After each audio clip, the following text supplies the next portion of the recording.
Hello student, প্রত্যেককে welcome পাইথনের 15 নম্বর ক্লাসে। আর 15 নম্বর class মানে কিন্তু পাইথনের 4 নম্বর অধ্যায় আমরা শুরু করব। তো আমাদের 4 নম্বর অধ্যায়ে কী আছে? আমার 4 নম্বর অধ্যায়ের নাম হচ্ছে expression, statement, type conversion and input output. ঠিক আছে, expression, statement, type conversion, input output, খুব সহজ চ্যাপ্টার, কোনো কঠিন নেই। আমি তোমাকে আমার মতো করে সহজ করে বোঝানোর পুরোপুরি চেষ্টা করব। আর তার আগে একটা প্রশ্ন সবাই তোমরা করো, স্যার পাইথনে কিওয়ার্ড 33 না 35? দেখো, পাইথন 3.8 কিন্তু আমাদের কিওয়ার্ড হচ্ছে 35টা। আবার তুমি যদি দেখো যে পাইথনের আপডেট ভার্সন 3.9, তখন কিন্তু তোমার পেয়ে যাবে কিওয়ার্ড হচ্ছে 36টা। আবার দেখো পাইথন 3.7-এ কিওয়ার্ড আছে হচ্ছে তোমার 33টা। এই একটা কনফিউশনাল প্রশ্ন আছে। তো তোমাদের যদি এই প্রশ্নটা কখনো চলে আসে, তোমরা হচ্ছে অবশ্যই তোমাদের ওখানে ভার্সনে উল্লেখ থাকবে।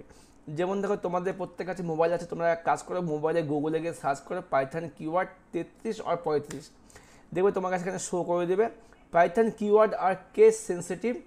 As of now Python 3.8 has 35 keywords. বুঝতে পারলে? Different versions have different number of keyword. For example, Python 3.7 আছে 33টা কিওয়ার্ড, পাইথন 3.9 আছে 36টা কিওয়ার্ড। আশা করি বুঝতে পেরেছ। তোমাদের যদি এই প্রশ্নটা আসে, তবে অবশ্যই তোমাদেরকে ভার্সনটা উল্লেখ করে দেবে। আমি বোঝাতে পেরেছি তো? ওকে। তো এখন শুরু করবো আজকের ক্লাস। আজকের ক্লাসে আমরা দেখবো হচ্ছে এক্সপ্রেশন। তো এই ক্ষেত্রেও কিন্তু আমরা তোমার কাছে নোটস শেয়ার করব এবং বই থেকেও পড়াবো। অবশ্যই নোটসের কোনো অতটা গুরুত্বপূর্ণ ভূমিকা নেই তোমাদের সেমিস্টার 1-এর জন্য, কারণ তোমাদের অবশ্যই বইটা পড়তে হবে। তো আমি আজকের ক্ষেত্রেও ধন্যবাদ জানাচ্ছি রাজেন্দ্র গিরি স্যার এবং শুভম গিরি স্যারকে এই বইটা বানানোর জন্য। আমি এই বই থেকে আজকে পড়াবো। ঠিক আছে? তো এখান থেকে আমাদের চ্যাপ্টার 1 হয়ে গেছে, 2 হয়ে গেছে, 3 হয়ে গেছে, শুরু হবে 4 নম্বর। 4 নম্বর চ্যাপ্টার শুরু করছি আমরা। এক্সপ্রেশন কি, স্টেটমেন্ট কি, টাইপ কনভার্সন এবং ইনপুট আউটপুট, খুব সহজ জিনিস। এক্সপ্রেশন এক্সপ্রেশন জিনিসটা কি? পাইথন প্রোগ্রামে এক বা একাধিক ভ্যালু বা অপারেন্ট, ভেরিয়েবল এবং অপারেটরগুলিকে সমন্বয়কে এক্সপ্রেশন বলা হয়। তার মানে ব্যাপারটা হচ্ছে, যেখানে এক বা একাধিক ভ্যালু থাকবে, ভেরিয়েবল থাকবে, অপারেটর থাকবে, সেটা মিলে যে সমীকরণটা হচ্ছে তাকে বলা হবে এক্সপ্রেশন। মানে ব্যাপারটা হচ্ছে, আমি যদি তোমাকে সহজ করে বলি, যেমন আমি যদি এখানে লিখে দিতাম হচ্ছে এ সমান সমান A plus B minus C into D, এটা হচ্ছে একটা এক্সপ্রেশন। যেখানে কি আছে দেখো, এক বা একাধিক ভ্যালু আছে, ভেরিয়েবল আছে, ভ্যালু আমি এখানে ধরিনি, ভেরিয়েবল আছে, অপারেটর আছে, এই পুরোটাকে বলছে একটা এক্সপ্রেশন বা সমীকরণ। ঠিক আছে? আচ্ছা, এবার দেখো পাইথনে অনেক রকমের এক্সপ্রেশন আছে। একটি এক্সপ্রেশন অন্য একটি ভ্যালু বা মানকে আউটপুট হিসাবে প্রকাশ করে। যে কোনো প্রোগ্রামিং ভাষায় একটি এক্সপ্রেশনকে তার অপারেটরদের অগ্রাধিকার অনুযায়ী মূল্যায়ন করা হয়। তার মানে একটা এক্সপ্রেশন কখন মূল্যায়ন হবে? তার অপারেটরের অগ্রাধিকারের ওপরে। তো আমি এখন তোমাকে যে এক্সাম্পলটাকে দেখালাম, দেখো বলতো এখানে আগে যোগের কাজ হবে, না বিয়োগের কাজ হবে, না গুণের কাজ হবে। তো আমাদের কিন্তু সেক্ষেত্রে বডমাস রুল ফলো করতে হবে। বডমাস ব্র্যাকেট হবে, অফ গুণের কাজ, ডিভিশনের কাজ। এই ক্ষেত্রে প্রথমে কিন্তু আমাদের হয়তো গুণের কাজ হবে, বা বিয়োগের কাজ হবে, বা যোগের কাজ হবে। তার মানে এক্সপ্রেশনের মানটা কী করে বেরোবে? তার মধ্যে কি কি অপারেটর আছে তার উপর ডিপেন্ড করে কিন্তু এক্সপ্রেশনের মানটা বেরোবে। বুঝতে পেরেছ? আচ্ছা, তো সেক্ষেত্রে কি আমাকে অপারেটরের অগ্রাধিকার, মানে যে অপারেটর প্রিসিডেন্স, কোন অপারেটর আগে কাজ করবে, কোনটা পরে কাজ করবে, সেটাই কিন্তু আমরা জানতে হবে। সেইভাবে কিন্তু আমরা একটা এক্সপ্রেশনকে সলভ করতে পারবো। একটি এক্সপ্রেশনে একাধিক অপারেটর থাকলে তাদের অগ্রাধিকার নির্ধারণ করে সেই অনুসারে কোন অপারেশনটি প্রথমে মূল্যায়িত হবে তা স্থির করা হয়। যা বললাম তাই এখানে দেওয়া আছে। এই হলো ব্যাপার। তো দেখি এখান থেকে আমি নোটস কী করিয়েছি। নোটস করিয়েছি হচ্ছে কি, আচ্ছা একটু ওয়েট করো। আচ্ছা, নোটস তোমার এখান থেকে আছে হচ্ছে এক্সপ্রেশন কাকে বলে, ইহাকে কিভাবে মূল্যায়ন করা হয়, বইয়েরটাই লিখিয়েছি। এমন কিছু কোনো রকেট সায়েন্স নেই এর মধ্যে। পাইথন প্রোগ্রামে এক বা একাধিক ভ্যালু বা অপারেন্ট বা ভেরিয়েবল এবং অপারেটরগুলি সমন্বয়কে বলা হয় এক্সপ্রেশন বা অভিব্যক্তি। একটি এক্সপ্রেশনে একাধিক অপারেটর থাকলে তাদের অগ্রাধিকার নির্ধারণ করে সেই অনুসারে কোন অপারেশনটি প্রথমে মূল্যায়িত হবে তা স্থির করা হয়। তাই বললাম। এবার কি প্রিসিডেন্স অফ অপারেটর বলতে কি বোঝো, যেটা আমাদের বইয়ে আছে, আমি বই থেকেই পড়াবো। একবার আমি আগে বই থেকেই পড়াই। প্রিসিডেন্স অফ অপারেটর, মানে অপারেটরের অগ্রাধিকার, কে আগে কাজ করবে। তোমাদের স্কুলে ক্লাসে first boy, second boy, third বয়, এমন অনেক বয় আছে, গার্লও আছে। তো কোনো একটা প্রোগ্রামে দেখবে প্রথমে কিন্তু ফার্স্ট বয়কে ডাকছে, বা যে যেটায় পারদর্শী তাকে আগে ডাকছে। নাচের ক্ষেত্রে মেয়েদেরকে আগে ডাকবে, বা যখন ড্রামা হবে, নাটক হবে, সেক্ষেত্রে যারা এইটা পারদর্শী তাদেরকে ডাকবে আগে।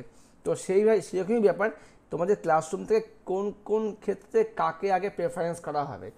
একই রকমভাবে অপারেটরের ক্ষেত্রেও দেখো এখানে একটা খুব সুন্দর প্রেফারেন্স দেওয়া আছে।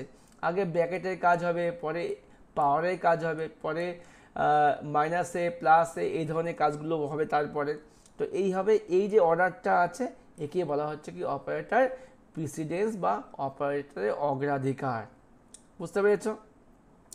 তো আমরা দেখি নোটসে কি আছে। যখন একটি স্টেটমেন্ট বা এক্সপ্রেশনে একাধিক অপারেটর থাকে তখন পাইথন ল্যাঙ্গুয়েজে অপারেটর প্রিসিডেন্স বা অগ্রাধিকারের মাধ্যমে সমাধান করে ফলাফল বের করা হয়। ঠিক আছে, পাইথনে ব্যবহৃত বিভিন্ন অপারেটরগুলিকে প্রিসিডেন্স বা অগ্রাধিকারের ভিত্তিতে দেখাও। তো এটা আমি বই থেকে লিখেছি, তোমাকে আমি বই থেকে বলছি। তো এই একটা প্রশ্ন খুব ইম্পর্টেন্ট পাইথন প্রোগ্রামে, এটা তোমাকে জানতেই হবে। এটা না জানলে তোমাকে কিন্তু একটা এমসিকিউ করতে পারবে না এই চ্যাপ্টার থেকে। কারণ তোমাকে জানতে হবে যে কোনটার অপারেটরের আগে কাজ, কোনটার পরে কাজ, এটা আমাকে জানতেই হবে। তো আমরা দেখে নিই। আচ্ছা, একবার সিলেবাসটা খেয়াল করে নিই। এখান থেকে আমাদের প্রিসিডেন্স অপারেটর আছে, এক্সপ্রেশন, ইভালুয়েশন। আচ্ছা, ঠিক আছে। তো আমাদের এখান থেকে কী দেখতে পাচ্ছি, প্রথমে আমাদের বন্ধনী কাজ হবে, ব্র্যাকেটের কাজ, সে ফার্স্ট ব্র্যাকেট হোক, থার্ড ব্র্যাকেট হোক, সেকেন্ড ব্র্যাকেট হোক।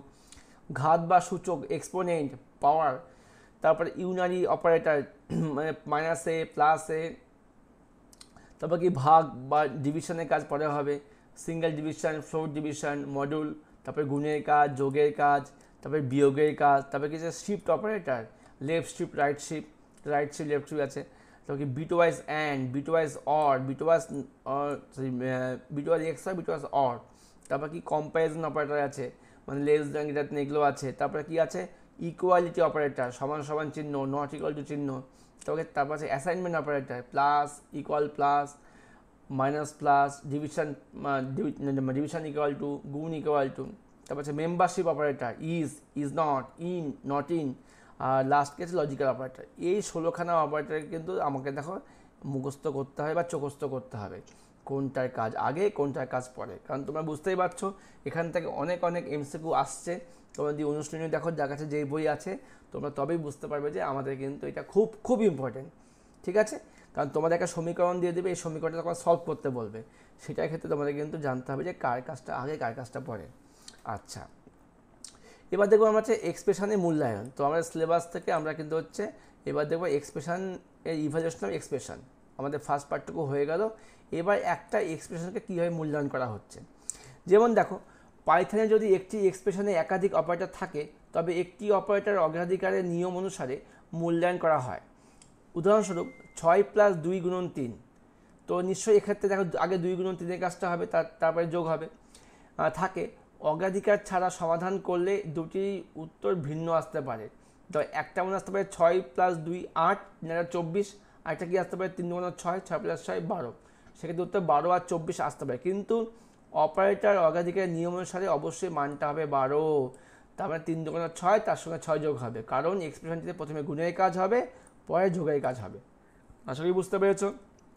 যেমন a = 6 + 2 × 3, print value of a, তা আউটপুট আমার কী আসছে, আউটপুট আসছে আমার 12। ঠিক আছে, আবার দেখো b = এবার এই কাজটাকে যদি আমি ব্র্যাকেট দিয়ে দিই, ব্র্যাকেটের মধ্যে 6 + 2 বাইরে 3, তাহলে আগে এখানে যোগের কাজ হবে, তারপরে গুণের কাজ হবে, সেক্ষেত্রে উত্তর আসবে 24। এবার লাস্ট পার্ট কী আছে, a = 6 + 2 × 3, আগে গুণের কাজ, পরে যোগের কাজ, অবশ্যই 12 আসবে। তো ব্র্যাকেট দিলে অন্যরকম আসবে ফলাফল, আর ব্র্যাকেট ছাড়া আসলে তো মানে অন্যরকম ফলাফল আসছে। তো এই হলো মোদ্দা কথা ব্যাপার, কিভাবে আমি অপারেটরগুলোকে অগ্রাধিকারের ভিত্তিতে সাজিয়ে সমীকরণটার মান বের করবো। সমীকরণকে আবার কী বলছে, এক্সপ্রেশন বলছে। ঠিক আছে, 10 মিনিট ক্লাস হয়ে গেল। যারা এখনও লাইক করার সময় পাওনি, তোমাদের হাতে সময় খুবই কম, দেখে খুব মনে হয়, তো কষ্ট করে হলে একটা লাইক করে দাও। আর একটু সময় লাগবে কমেন্ট করতে, 2-3 সেকেন্ড করে দাও। আচ্ছা, নিচে পাইথন প্রোগ্রামে ব্যবহৃত বিভিন্ন প্রকার এক্সপ্রেশনের মূল্যায়ন বা ইভালুয়েশন সম্পর্কে আলোচনা করা হলো। এবার মূল্যায়ন হতে দেখো তোমাদের কয়েকটা ভাগ আছে। একটা আছে কনস্ট্যান্ট এক্সপ্রেশন, একটা আছে রিলেশনাল এক্সপ্রেশন, একটা আছে অ্যারিথমেটিক এক্সপ্রেশন, আর আছে লজিক্যাল এক্সপ্রেশন, তারপর কি আছে ইন্টিগ্রাল এক্সপ্রেশন, ফ্লোটিং এক্সপ্রেশন, তারপর কি আছে 7 নম্বর bit wise expression.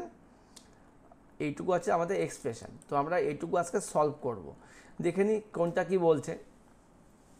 Constant expression, কেবলমাত্র কনস্ট্যান্ট বা ধ্রুবক সংখ্যা নিয়ে এই ধরনের এক্সপ্রেশন গঠিত হয়। যেমন a সমান 10 প্লাস 4.5, ঠিক আছে। প্রিন্ট এ করতে কী হবে 14.5, তার মানে 10 আর 4 14.5, যেমন আউটপুট চলে আসবে, ঠিক আছে। এটা ফিক্সড, এই ভ্যালু ফিক্সড দেওয়াই আছে। আচ্ছা, এবার দেখে নিই আমরা রিলেশনাল বা বুলিয়ান এক্সপ্রেশন ব্যাপারটা কি, যেখানে আমরা সম্পর্ক বোঝাবে, ছোট বা বড় বোঝাবে। দেখো কী বলছে, এই ধরনের এক্সপ্রেশনে গাণিতিক রাশিকে রিলেশনাল অপারেটরের উভয় পাশে লেখা হয়। এক্ষেত্রে গাণিতিক এক্সপ্রেশনগুলিকে প্রথমে মূল্যায়ন করা হয়, তারপর রিলেশনাল অপারেটর অনুসারে তুলনা করা হয়।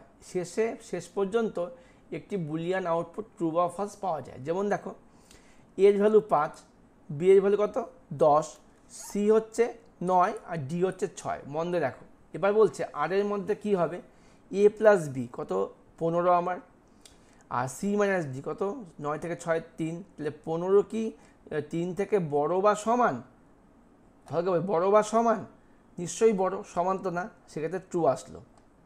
এই হলো আমার গল্প। তো এক্ষেত্রে কী হবে, রিলেশনাল অপারেটরের ক্ষেত্রে আমার আউটপুট সবসময় ট্রু বা ফলস দিয়ে আসবে। যদি সত্যটা ঠিক হয় তবে ট্রু, নাহলে ফলস আসবে, হয়ে গেল। এবার দেখে নিই অ্যারিথমেটিক এক্সপ্রেশন। এটা খুবই সহজ। এই ধরনের এক্সপ্রেশনগুলিতে সংখ্যা বা নিউমেরিক ভ্যালু বিভিন্ন প্রকার অপারেটর এবং বন্ধনীর সংমিশ্রণে গঠিত হয়। অ্যারিথমেটিক এক্সপ্রেশনে আউটপুট বা ফলাফলগুলিকেও একটি সংখ্যা সূচক মান দ্বারা প্রকাশ করা হয়। অ্যারিথমেটিক এক্সপ্রেশনে বিভিন্ন প্রকার অপারেটর যেমন যোগ, বিয়োগ, গুণ, ভাগ ইত্যাদি ব্যবহৃত হয়। তো এই হলো ব্যাপার, খুব সহজ ব্যাপার। এখানে যোগ, বিয়োগ, গুণ, ভাগ দিয়ে কাজটা হবে, কোনো ব্যাপার নেই, দেখে না বুঝে যাও। এক্সের ভ্যালু 10, ওয়াই ভ্যালু 5। তো সাম তুলে কী হলো, সাম হচ্ছে এক্স প্লাস ওয়াই, তার মানে হয়ে গেলো 15। ডিফারেন্স এক্স মাইনাস ওয়াই হয়ে গেলো 5। প্রোডাক্ট গুণ হবে হয়ে গেলো 50। আর কোশ্চেন হচ্ছে এক্স ভাগ ওয়াই হয়ে গেলে হচ্ছে 2.0, তার মানে হচ্ছে 5 দিয়ে 10কে ভাগ করে 2.0 আসবে। এবার print sum, difference, product, question. সামের মধ্যে সাম প্রিন্ট হবে, ডিফারেন্সটা এখানে প্রিন্ট হয়ে বসবে, প্রোডাক্টটা প্রিন্ট হয়ে বসবে, সাম প্রিন্ট হয়ে বসবে। এই হলো আমার আউটপুট 15, 5, 50, 20। খুব সহজ ব্যাপার। এটা হচ্ছে অ্যারিথমেটিক এক্সপ্রেশন। অ্যারিথমেটিক এক্সপ্রেশন কোনো ব্যাপারই না। আর কনস্ট্যান্ট টক তো এখানে এর ভ্যালু ফিক্স দেওয়া আছে, এটা হচ্ছে ব্যাপার। আর শুধুমাত্র আনকমন কী হলো, সম্পর্ক ব্যাপারটা। সম্পর্ক মানে রিলেশনাল এক্সপ্রেশন। এক্ষেত্রে কী হচ্ছে ট্রু বা ফলসে আউটপুট আসছে। এখানে কিন্তু কোনো মানে ফলাফল কিন্তু কোনো নাম্বার দিয়ে আসছে না।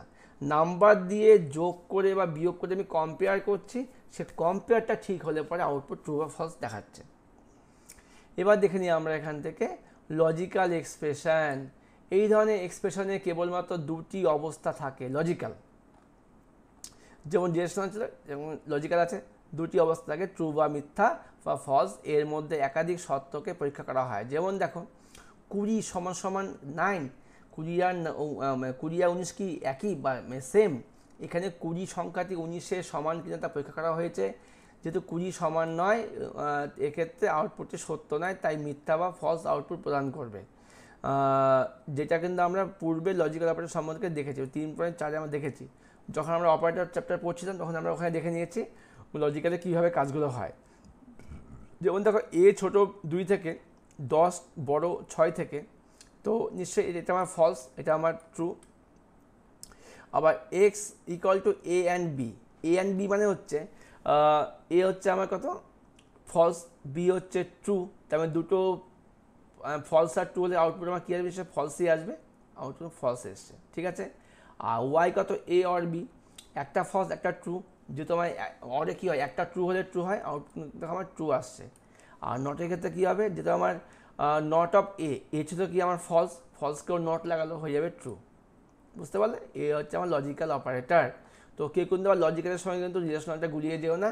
লজিক্যালের ক্ষেত্রে কিন্তু আমার ট্রু ফলস দিয়েও আসছে, রিলেশনাল ক্ষেত্রেও ট্রু ফলস দিয়ে আসছে। কিন্তু দুটোর মধ্যে পার্থক্য হচ্ছে প্রথমটা হচ্ছে কম্পেয়ার করা হচ্ছে, আর এটা হচ্ছে চেক করে বের করা হচ্ছে, ঠিক আছে।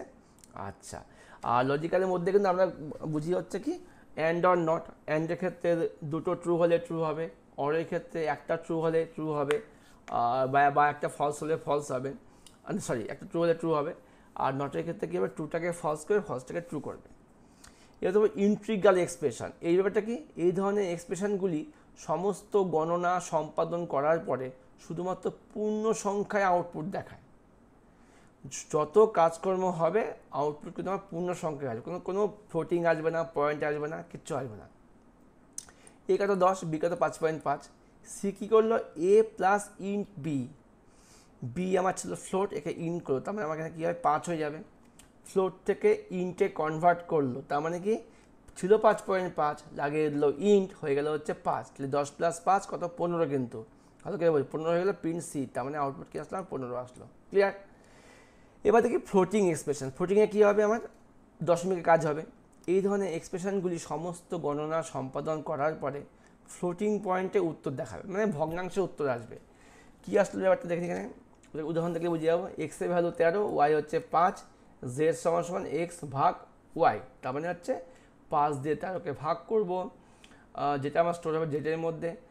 উত্তর 5 × 2 = 10, 3 থাকবে, পয়েন্ট দিয়ে 0 আনবো, 5 × 6 = 30, উত্তর দেখো 2.6। খুব সহজ ব্যাপার। আর লাস্ট কি আছে, bitwise expression. Bitwise মানে কী বলছে, বিটে কাজ হবে, যেটা আমরা আগে দেখেছিলাম বাইনারিতে কনভার্ট করা হবে, তারপর লেফট শিফট রাইট শিফট 2 ঘর আগে পরে যাবে, ভালো করে বোঝো। এই ধরনের এক্সপ্রেশনে গণনা সংক্রান্ত কাজগুলি দুটি অপারেন্ট বা বাইনারি মানে সংখ্যার জোড়া বিটের উপর কাজ করে, ঠিক আছে। এটি নিউমেরিক সংখ্যায় আউটপুট প্রকাশ করে। যেমন দেখে নাও কী বলছে, এখানে নিচে কয়েকটা বিট ওয়াইজ অপারেশন আলোচনা করা হলো। একটা হচ্ছে বিট ওয়াইজ রাইট শিফট, এই চিহ্ন দেওয়া মানে হচ্ছে বিট ওয়াইজ রাইট শিফট বলতে ডান দিকে সরে যাবে বিটগুলো। আচ্ছা, এর সাহায্যে ডান অপারেন্ট দ্বারা নির্দিষ্ট বিটের সংখ্যা বাম অপারেন্ট দ্বারা ডান দিকে সরানো হয়। মানে বাঁ দিকের সংখ্যাকে ধাক্কা দিয়ে, মানে সংখ্যা দিয়ে ধাক্কা দিয়ে ডান দিক থেকে সরিয়ে দিলাম, এটা বিট ওয়াইজ লেফট শিফট। এটা কী হবে, ডান দিক থেকে ধাক্কা দিয়ে বাঁ দিকে সরিয়ে দিলাম। একটা উদাহরণ থেকে বুঝে যাবে, খুব মন দিয়ে বোঝো এটা। এর ভ্যালু 15, এবার তাহলে 15-র বাইনারি মান কত, 4টা 1, একে আমরা 8টা বিটে প্রকাশ করব, যাতে আমার সরাতে সুবিধা হয়, ঠিক আছে। এবার এক্স = এ রাইট শিফট 2, তার মানে হচ্ছে এখান থেকে দুটো বিটকে, এই যে 4টা 1 ছিল, দুটো বিটকে আমাকে এদিকে সরাতে হবে। যেমনি দুটো বিট এদিকে সরিয়ে দিলাম, তাহলে আমার এই 1টা চলে আসবে এদিকে, আর এদিকে 0 চলে আসবে এখানে, বুঝে গেলে। তাহলে এটার মান কত আবার 3 হচ্ছে এর ইকুইভ্যালেন্ট, এক্সের ভ্যালু হয়ে গেল 3, ঠিক আছে। দেখা গেল 3 প্রিন্ট হয়ে গেছে।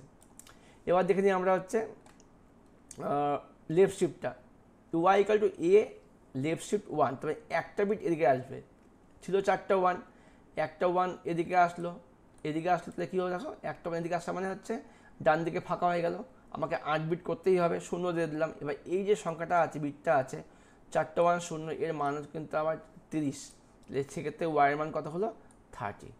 এই ছিল আমাদের বিট ওয়াইজ অপারেটর। তাহলে আমরা এখানে ক্লাসটা শেষ করি আজকে, আর না আচ্ছা আরেকটুকু দেখবো না, এটা আমরা পরে দেখি, হ্যাঁ, তাহলে ক্লাসটা লেন্দি হয়ে যাবে।